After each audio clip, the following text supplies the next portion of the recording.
This is a prophecy of the future.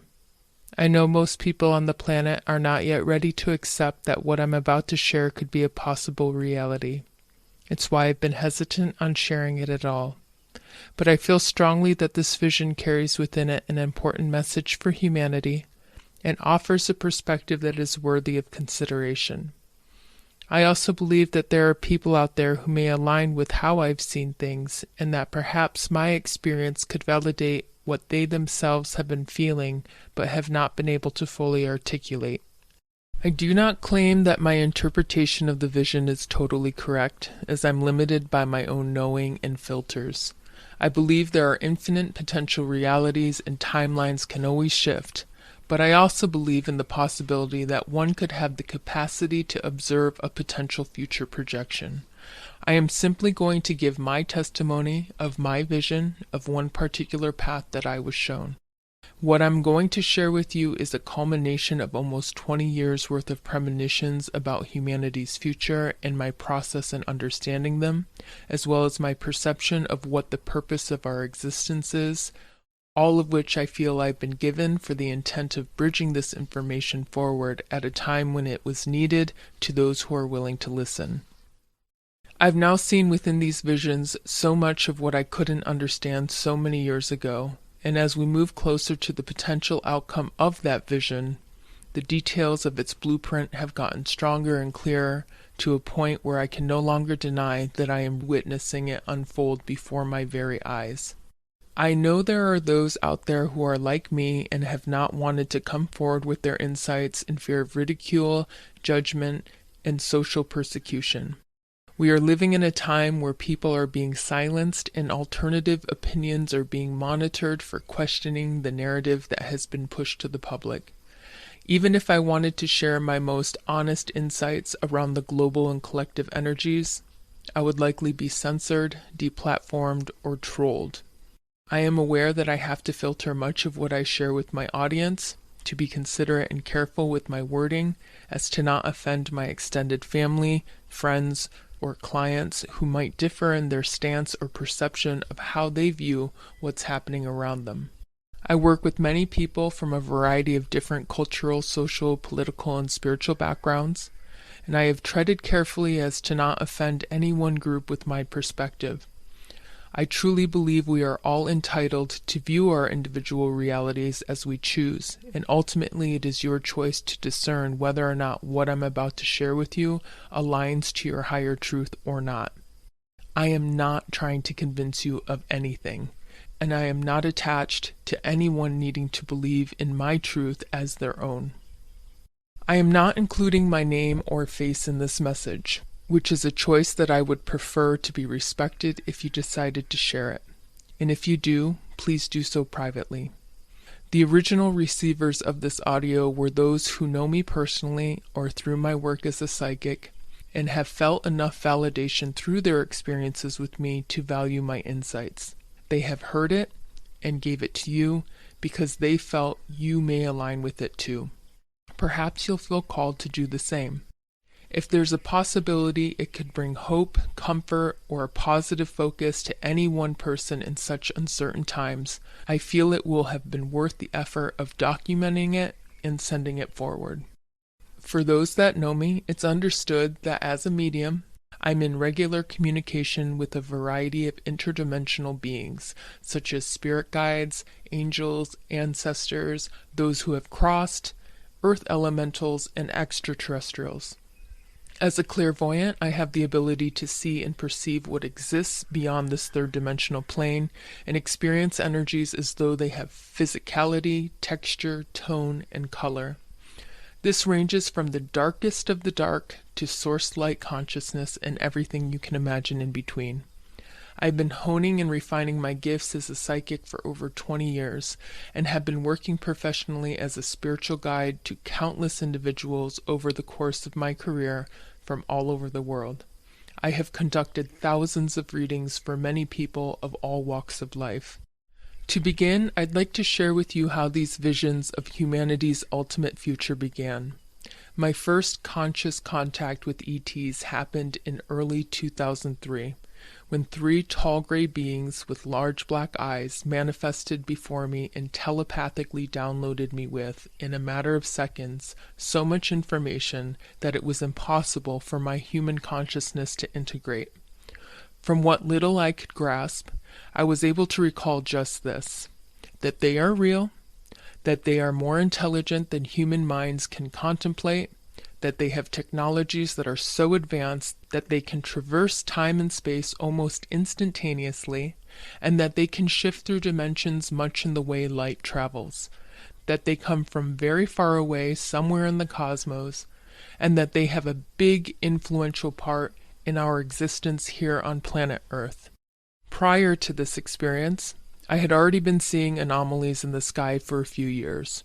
I was aware at the time that nobody else could see them, though I didn't understand why back then as I do now, that I had the ability to see within different frequencies that very few people could see in. I would see them during the night or day, sometimes as many as a dozen at any one time, and though they struck my curiosity, I was not convinced that aliens were driving them. I had no idea what they were. They looked like metallic spheres or a variety of other shapes with plasma-like distortions trailing behind them during the day, or at night they would look like extra bright, oddly maneuvering orbs of light traversing the night sky, sometimes flashing or popping with brilliant lights. I definitely pondered as to whether or not aliens were driving them, but even at that time I was still conditioned to think that ETs were a fantasy, that they weren't actually real. It wasn't until this first visitation that I finally understood that they were. That initial contact was the ultimate initiation, and from there I would have many more interactions that would start out sort of soft and would eventually escalate over the years to at one point being physically touched, to a handful of fully embodied interfaces, to clairaudient conversations, and ultimately in recent years working directly with them as a mediator for incarnate starseeds here on Earth who are ready to awaken to their cosmic origin. I could fill hours of audio reciting these stories of the many accounts of my experiences and how it is I developed my relationship with these ETs. For the sake of the prophetic vision, I just need to convey that there are many races of very advanced ETs from a multitude of civilizations from throughout the cosmos that have been observing Earth and humanity in its development since life was seeded here millions of years ago. This understanding is very much an important part of what is to come. In addition to being prepared by the ETs and acclimating to them and understanding their intentions, there were a lot of insights that came to me from my spirit guides about our life's purpose. Ultimately, we are being asked to live in alignment with unconditional love, service to others, forgiveness of all and especially to self, and in gratitude and respect for all living things.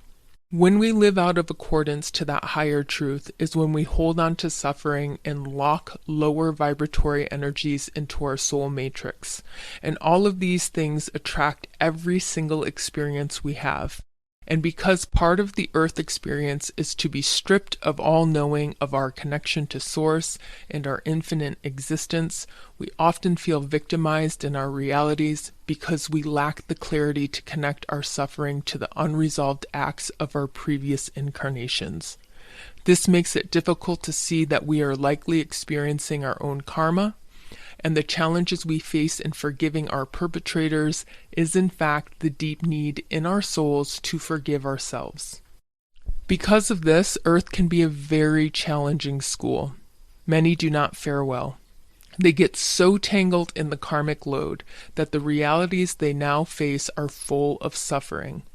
But there are souls who have achieved a sort of masterful dance in the game of life, who are inclined to make better choices and regularly balance their karma. The lightening of karmic density raises their frequency, and the soul becomes clearer and brighter until there's no longer any energies blocking them from being able to manifest their highest potential. All of this process is being assisted by spirit. We have our ancestral lineage and our loved ones who have crossed over to support the continuation of our journey forward. We also find guidance from earth spirits, elementals, ETs, as well as our spirit guides and higher self, all of whom are dedicated to assisting us in our spiritual advancement and finding everything we need to live life in accordance to the divine. We also have miracle makers like angels and deities, and of course the infinite and limitless unconditional love of Source that we all have the ability to replenish our spirits from so long as we choose to connect to its divine light. But as we can recognize that there is a divine support system around us, we must also recognize that there are other forms of energy and consciousness that do not have our best interest at heart. These are trickster energies, and they work as diligently as our angels do, but their agenda is to tempt us into acting out in accordance with the shadow realms. These hitchhiker-like entities and energetic afflictions is what poisons the soul. It makes us feel fearful, paranoid, disillusioned, disempowered, unbalanced in our emotions, hopeless, vindictive, violent, envious, perverted, and all other aspects of lower vibrational expressions. Collectively, it manifests as things like war, tyranny, famine, disease, abuse, pollution, as gluttonous, self-serving behaviors and harmful actions that we inflict upon others and even ourselves. Plainly put, there is a battle that is consistently at play for influence over our souls. The only way to protect yourself from these shadow energies is to raise your frequency into the spectrum of light, because shadow cannot exist in light. The stronger your light, the further away these dark entities must remain from you. Because of the karmic cycles, many of us come in with a sort of shadowy baggage, and it takes experiencing a karmic repercussion or the act of intentional spiritual healing to unwield these dense energies. This work must be done so we can lift into the higher frequencies of light. When we come into resonance with the light, the higher vibrational assistants are better able to interact with our spirits and guide us towards a more blessed path. So if you can imagine, there is a spiritual tug of war always happening between the entities of light and the entities of dark, because just as light beings are fueled by our love, the dark beings are fueled by our suffering. I bring this up because it needs to be understood that our world is essentially divided by these two forces. There are those who are more in shadow, those who are more in light, and those who are struggling to decide what side of the shadow or light they want to be on. It seems simple enough that we would all want to be in the light, but it's easy to see how the actions of others and even yourself at times are not in accordance with the light. We are all flawed and no one is perfect. It's not easy to feel patience and compassion towards others in every moment. People are often easily tempted to take a more negative path. It's hard to forgive those that have hurt you, as people often see themselves as the victim and desire restitution for their suffering. Rather than seeking balanced justice, they can fall into the temptation of spiteful vindication and revenge, or may partake in selfish acts that are knowingly hurtful because they justify their wants or needs over the suffering of others. The temporary satisfaction they feel from those indulgent acts is just an illusionary cover to a deep need for healing. Even though they seemingly desire good, their unresolved traumas, the wounded and fractured parts of the soul, are the weak openings that these dark entities attach to, thus enabling them to tempt people into choosing actions that perpetuate the negative karma rather than balance it. Because as long as they keep people in the cycle of suffering, they will have a source of negative energy to feed from. There have been spiritual and religious pathways passed down from many cultures from all over the world throughout time that are trying to teach us this ultimate truth. Stepping away from labels and specific religious ideologies, the bare bones of it all is understanding that we are in a battle between good and evil, and we are all just trying to navigate our way back home to Source. In early 2007, I had my first of a series of 3 identical visions of the future. I believe Spirit has always guided me, and though at times I may not fully understand why I am given certain experiences, everything eventually comes full circle in one form or another. I've come to learn when Spirit makes a point to use patterns of 3, I pay attention. Each vision was exactly the same each time, though each time I saw it, I felt I understood it a little bit more than the last. The first time it came to me, I thought it would happen immediately. I braced myself as though this incredible event would unfold over the next few days. Nothing happened. I eventually wrote it off as a fantastical delusion, feeling humbled and ridiculous that I believed it so strongly. I harbored this as a shame, deeply embarrassed in myself that I actually thought it was going to happen, and when it didn't, I was so glad I never told anyone what I saw. The second time I was shown it, a few months later, I was mystified by how exact the vision was to the first time I saw it, that I thought this has to be true. Why would I see this a second time? The level of total knowing of its validity that I felt was so strong that nobody would have been able to convince me in that moment that it wouldn't happen. But this time, I at least had the awareness that it wasn't going to happen immediately. But it was filled with this feeling as though it would happen soon. That time I felt this overwhelming urge as though I needed to tell anybody who was willing to listen. The quality of hope this vision gave me, I wanted to share it with others so they would feel inspired by it too. But what happened was, I sort of crash-landed back into my mundane life, struggling to survive in a low-paying job, realizing that my life was miserable, and as I took in the reality that I observed around me, I immediately felt that embarrassing shame in myself once again, battling with my inner thoughts, thinking I must be crazy. Besides, who am I that anyone would care to listen? And no one would believe me anyways. So I kept it to myself. But that vision remained burned in my mind. Then a few months later, the vision came for a third time. And just as before, it was exactly the same. Except this time, I cried and I sobbed and I cursed to the sky and I begged them, whoever was showing me this, to stop. I told them it was too difficult for me to know this and then not have it actually happen. But my pleas were not acknowledged, and with tears in my eyes and grief in my heart, they made me experience the vision again. This time I didn't dive into the hopeful exhilaration that I felt before. This time I was uninspired to share it with others. I felt numb and I wanted to disengage, but I couldn't control what I was being forced to see.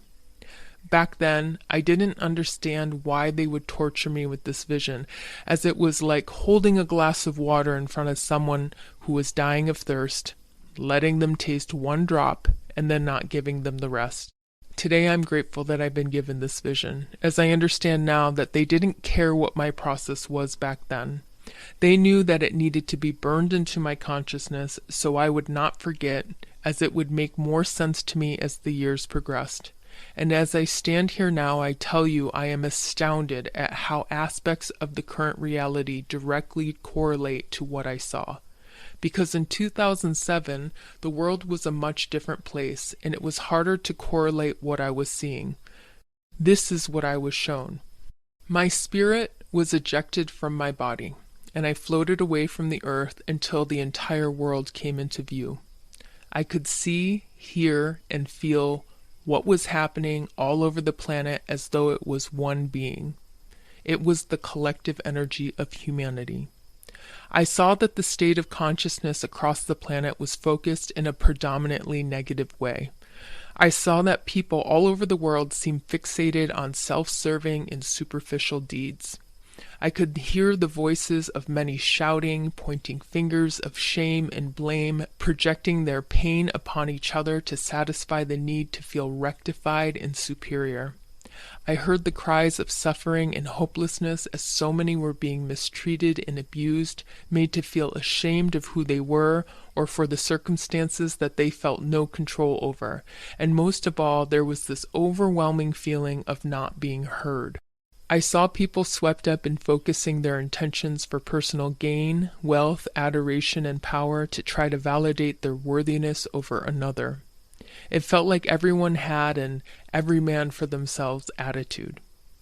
This I saw within individuals, social groups, political parties, cultures, countries, races, and religious organizations.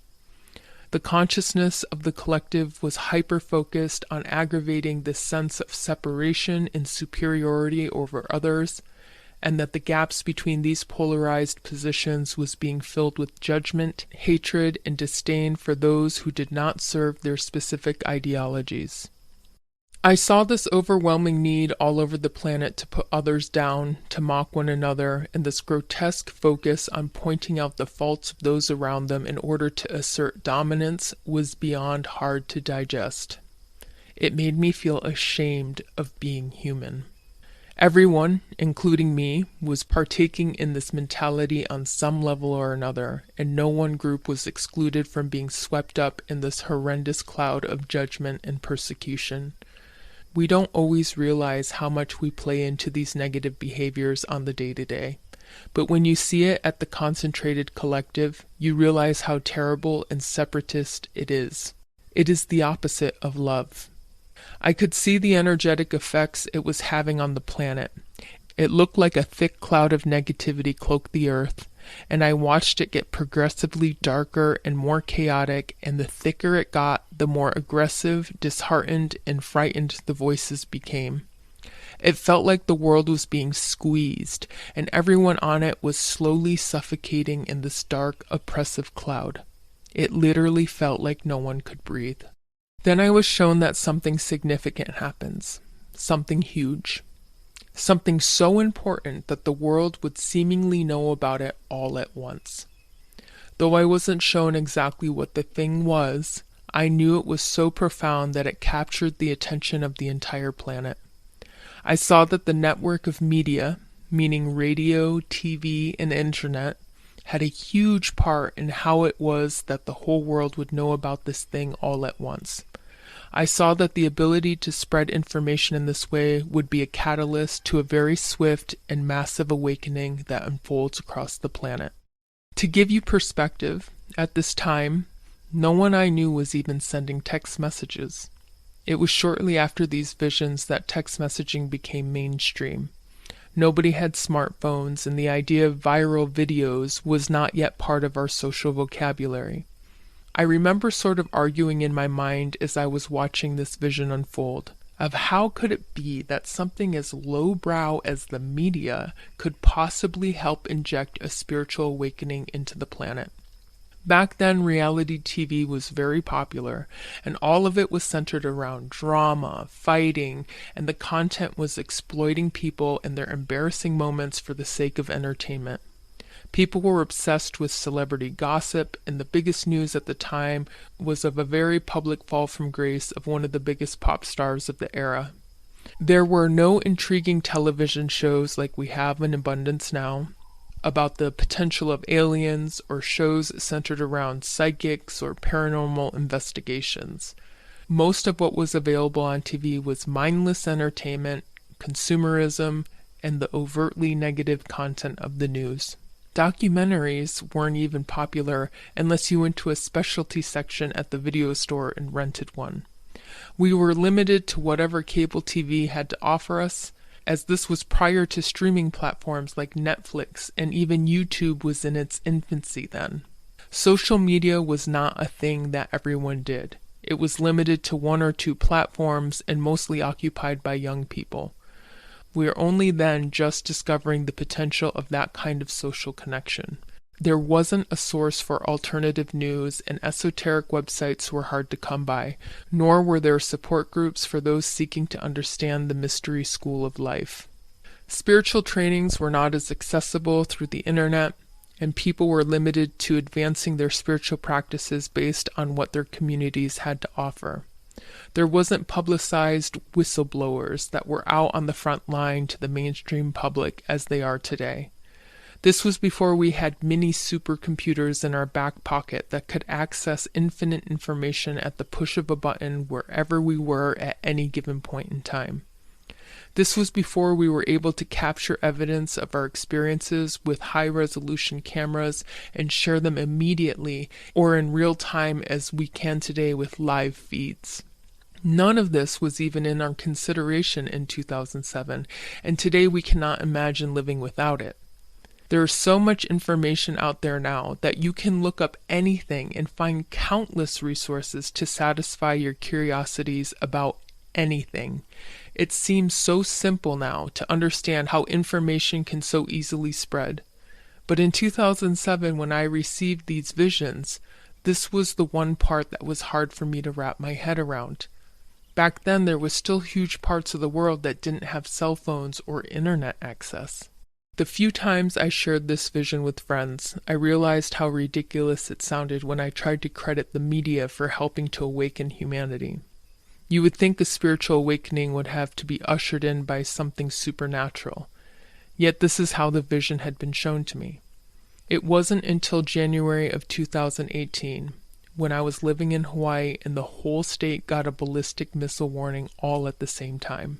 It proved to be a false alarm, but it was the event that made me realize how it is that so many people could potentially find out a specific piece of information all at once.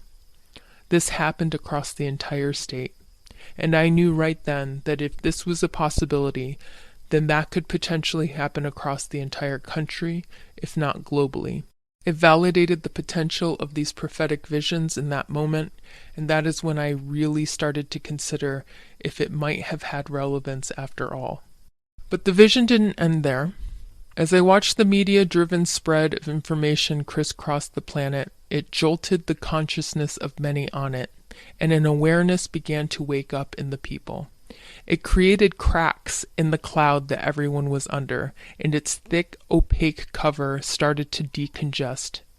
Once the stronghold of the cloud had given way, a brilliant beam of white and gold light appeared from beyond my peripherals and blasted into the center of Earth, piercing through the cloud of darkness, and injected the entire planet with a divine consciousness.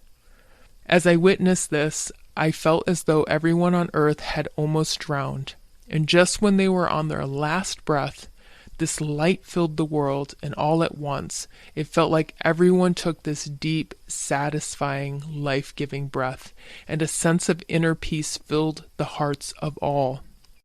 The planet itself expanded, as though this breath of life had refilled its depleted and decaying body, and the darkness that once consumed it was instantly eradicated. The earth was now luminous and vibrant, the colors beyond extraordinary, and the brilliant golden aura encompassed all of Earth. I could hear the voices of everyone rejoicing all at once, a great sigh of relief, a chorus of laughter, waves of joy, all together like the sweetest song you've ever heard. The people were filled with gratitude, and this consciousness of love permeated everything. Everyone suddenly understood that they were divine, that they were one, and that they were liberated. And I knew that all of the suffering that I saw the world was afflicted by, and the darkness that had blocked them from truly seeing one another, had been purified, and that we as a people and the planet had been rebirthed into a new world. Now this vision, though profound, is not the only reason why I'm making this audio, but it is the seed of the most recent series of visitations, visions, and downloads about the state of the world and the potential future that I want to share with you. And for you to understand it in its entirety, I need to share some key points of experiences I had leading up to them. In 2017, I was visited by a new group of beings that I would come to know as Lemurians, who I also believe are very similar to the groups that are called the Nordics, Pleiadians, Tall Whites, or Garthans. They have been a big part of an ever-expanding team of interdimensional beings who have been in regular communications with me in order to help me prepare for the changes that were coming. The initial message in our first meeting was, "The world as you know it is about to change. The veils of illusions will dissolve and all truths will be revealed." They showed me the progress of humanity across all time, and how we have been moving along little by little for eons. There was a destination that we were always headed towards that they showed me as a sort of portal that functioned much like the drain in a tub. As we were floating along towards it, and the closer we got, the more momentum we would experience from its pull. We would begin to accelerate faster and faster, but once we crest the actual lip of its opening, the momentum will seem near instantaneous as we are pulled through the portal, in comparison to the whole journey it took to get there.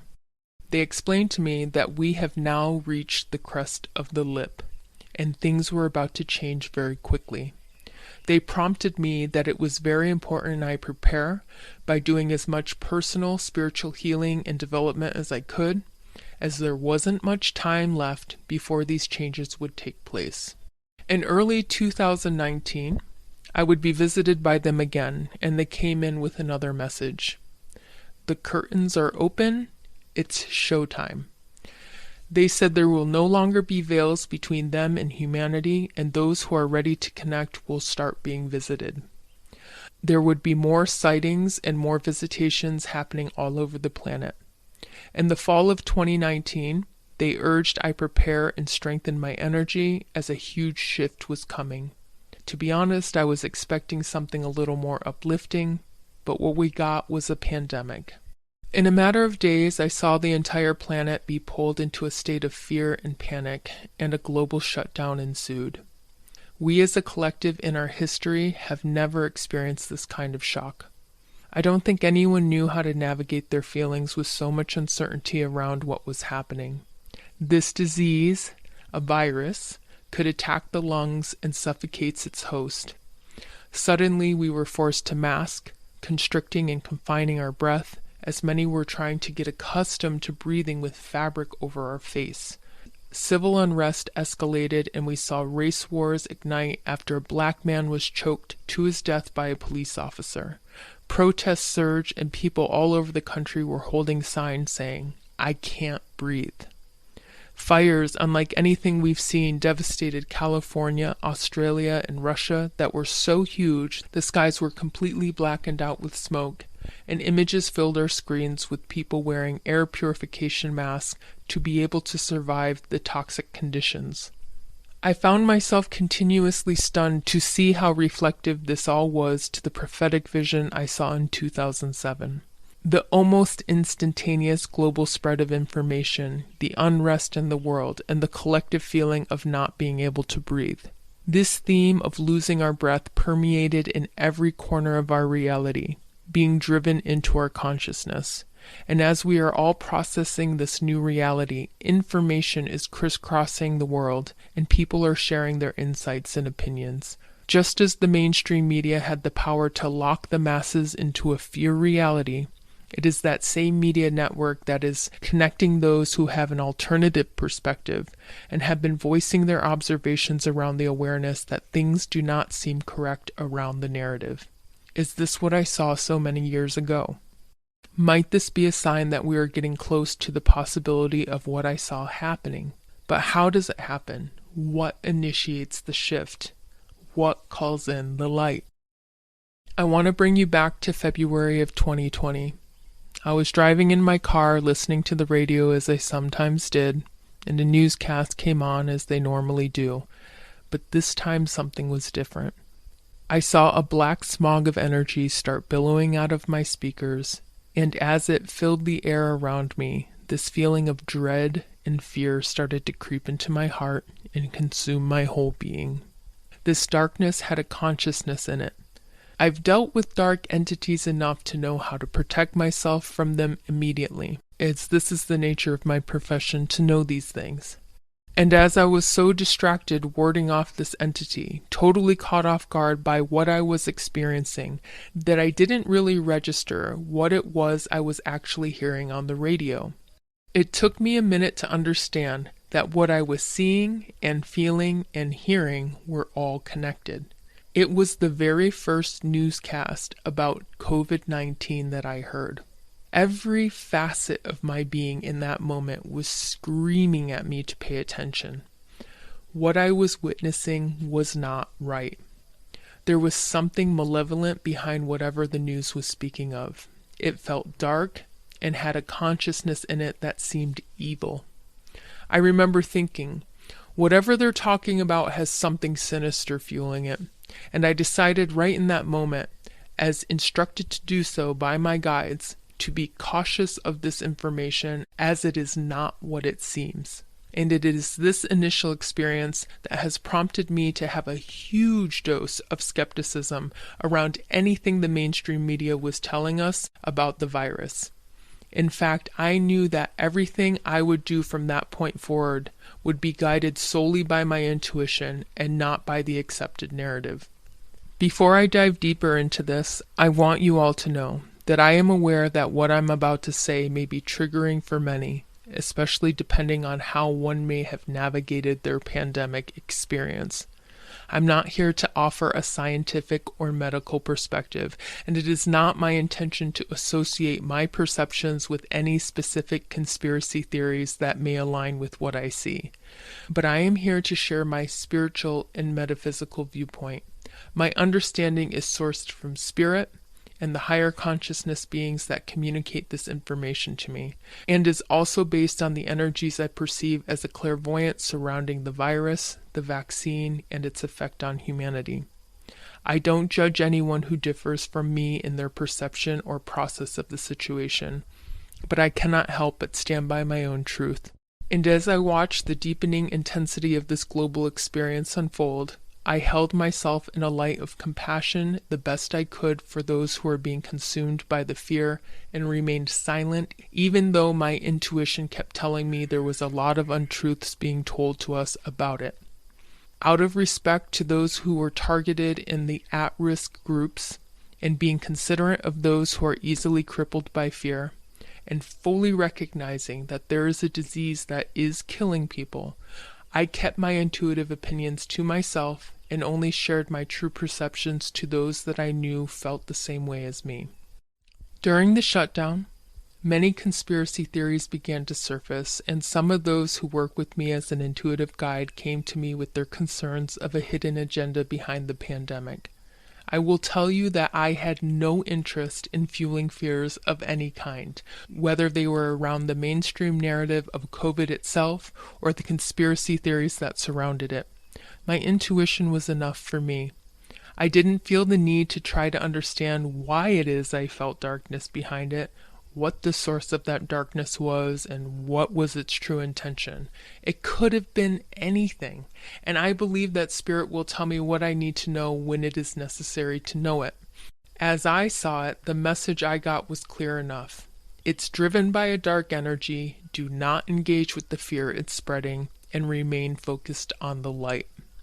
That, in my opinion, was all I needed to hold on to in order to move through it. I did not force this perception on others. In my work, I have to hold space for everyone, even if their perception differs from mine. And it is my job, as I see it, to give people the tools that they need to remedy the anxieties and fears they're facing. If any of my clients ask me of my opinion of what they should believe, I always told them it is not my responsibility to make choices for you, but I guided them on how to attune their energy to their higher self in order to know what aligns with them from a place of love rather than fear. I always encouraged anyone to follow their own guidance and discern for themselves what is in their highest good. This is the same process I use for my own decision-making. When the vaccine became available, I tuned in with my guides and had always felt a very clear no, that it is not necessary for me to take it, as I get a strong sense that it would not benefit me and that I would in fact have an adverse reaction to it. I didn't need to know why, I just trusted it, and I didn't feel it was my responsibility to try and understand it for anyone else.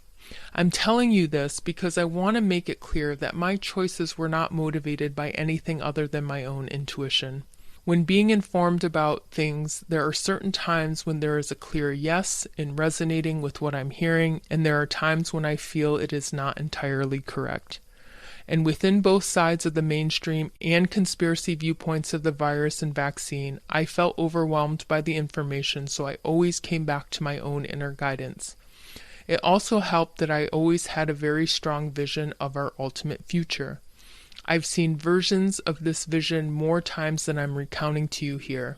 And Spirit has always told me that though dark and scary to witness, these processes that we must go through as a collective are necessary to get us to the ultimate reality.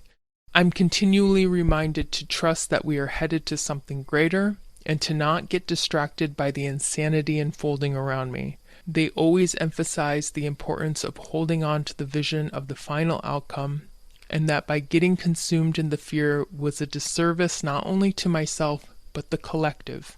Fear, I was consistently told, was the ultimate illusion and the biggest block that we have to go through as a collective.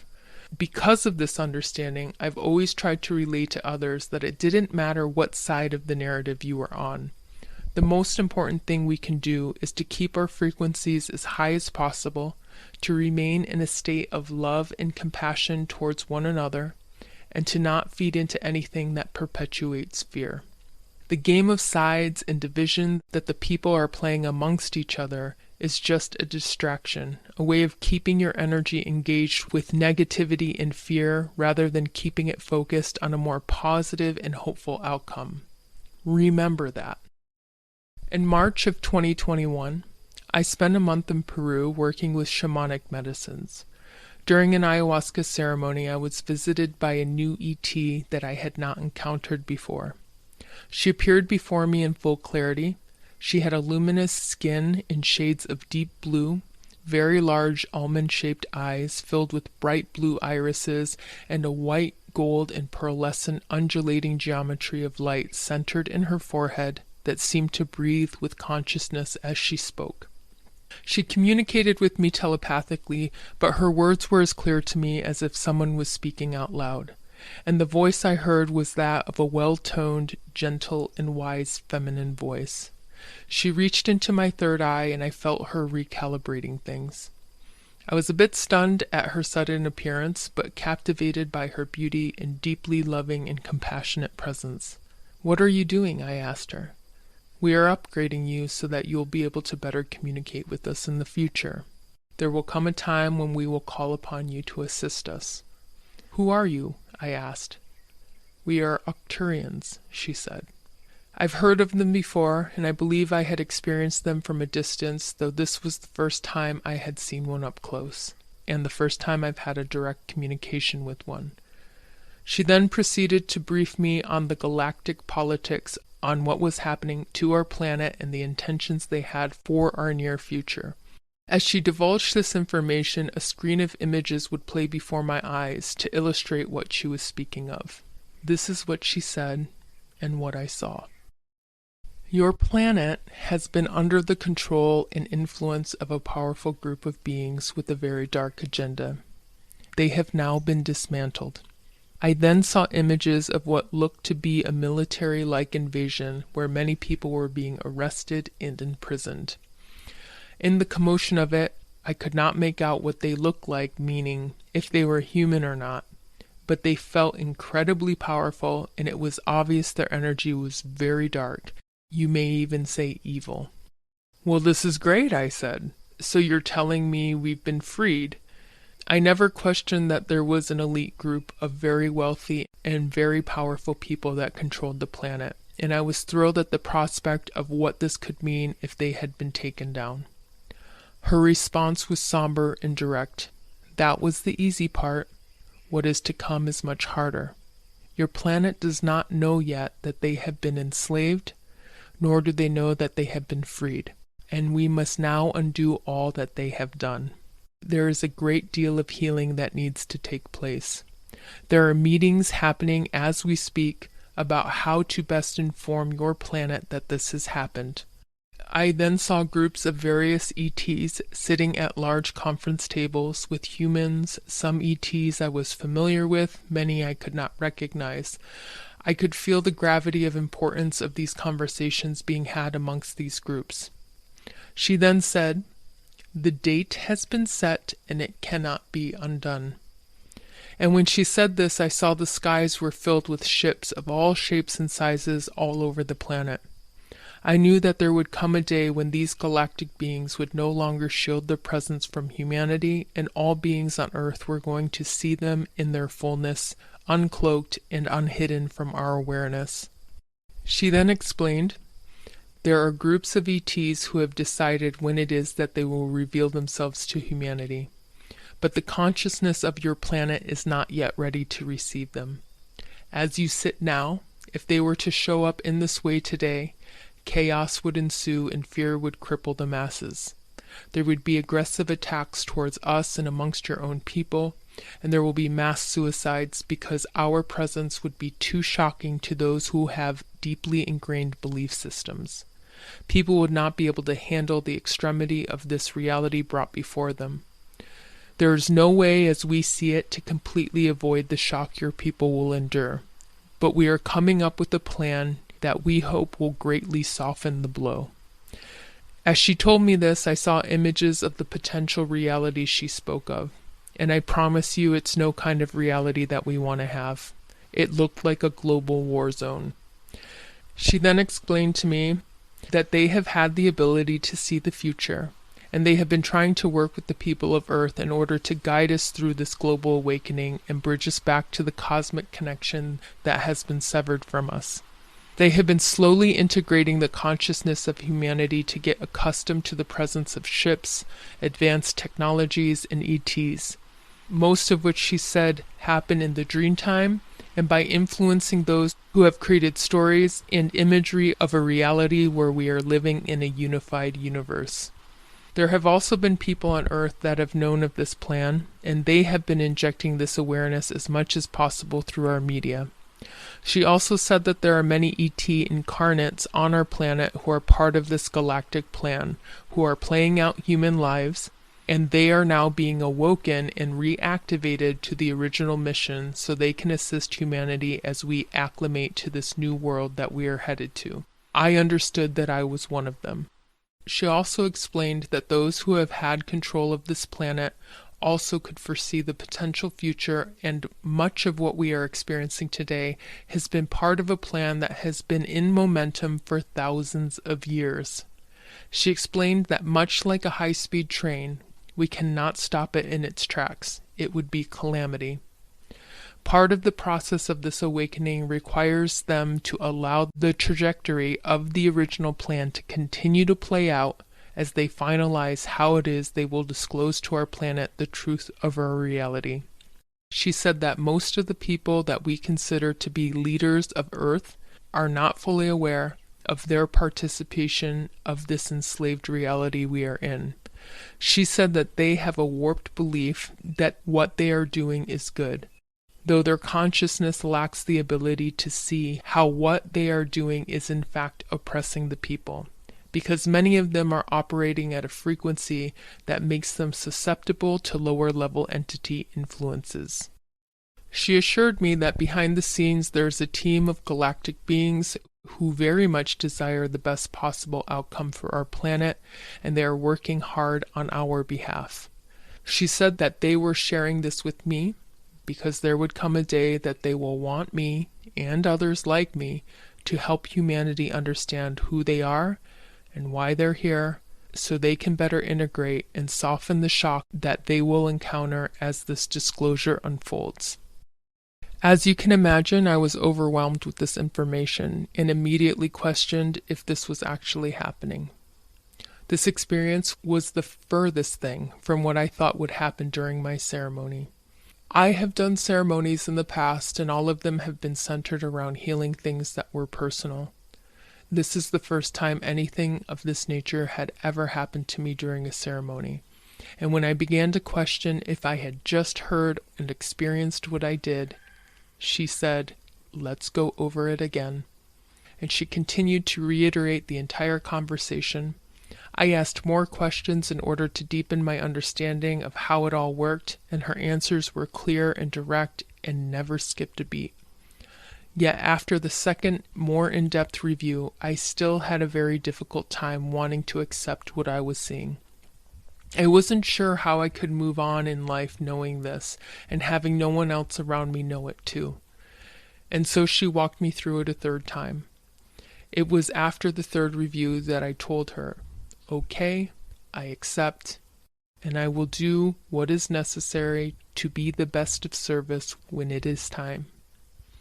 While still in Peru, I visited Machu Picchu, and I was approached by a group of beings I associate with the Lemurians. They showed me many things, but most importantly, they informed me that they had been stewarding that region far before humans ever acknowledged its existence. I saw them there as they have always been, helping to channel out energies from a multitude of ley lines that they said intersected in those mountains. Their purpose has been to help maintain these channels, so built-up earth energies would not completely overwhelm the planet. They told me that in the entirety of their history there, the frequencies are now much higher than they have ever been. In June of 2021, I traveled from my home to California for a month-long visit. Going to Peru was a spiritually focused journey, so vibrationally the energy was quite open and I felt safe. It didn't feel like much of a contrast from the tropical environment I was used to, and I remained in the jungle isolated with an intimate group almost the entire time, so I never felt bombarded by the collective energies of the people there. But in just a few short months since that trip, the vaccine had been rolled out and most everyone already had gotten their shots. I had no pre-existing expectations of what my visit to California would be like, outside of looking forward to seeing friends and family that I have not seen since before the pandemic started. In fact, my trip to Peru was so easy in spite of the extra protocols that I assumed traveling in the States was going to be much easier. What I got was a spiritual wake-up call. I look back now and see the true purpose of that trip was to give me perspective on how distorted the energies really were.